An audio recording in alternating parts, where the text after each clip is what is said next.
Ce matin, j'ai rendez-vous avec Sandrine, 33 ans, et Sylvain, 34 ans.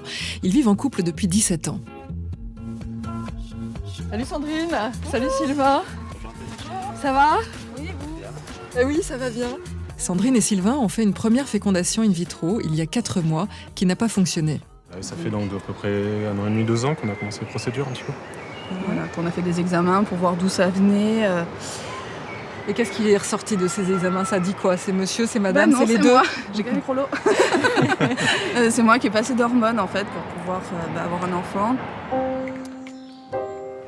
Pourquoi c'est à ce point-là nécessaire, comme une évidence, de devoir faire cet enfant, malgré cette difficulté pour vous, Sandrine ?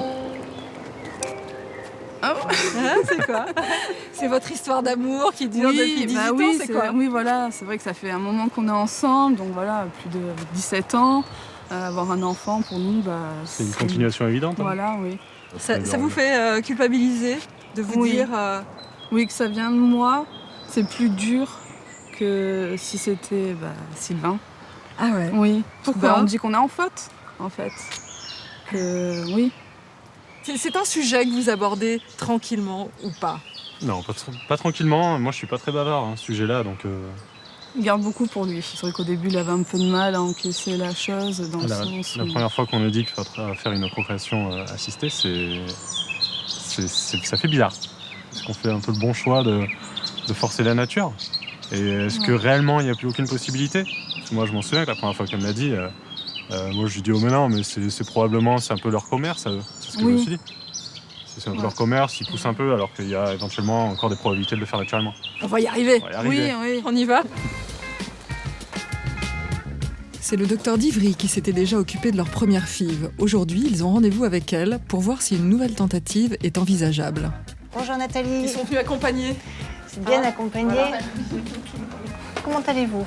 Ça va. Depuis le mois de janvier. Ça va. Bien. Bon, rien de spécial depuis ces 3 mois, 3-4 mois ? Non, ça va, rien de... Les cycles sont restés réguliers dans cette période ? Oui, il y a eu un peu de retard suite à la FIV, Oui. mais ça va. Première étape avant d'entamer le parcours de PMA, une échographie de contrôle pour s'assurer du bon état des ovaires de Sandrine.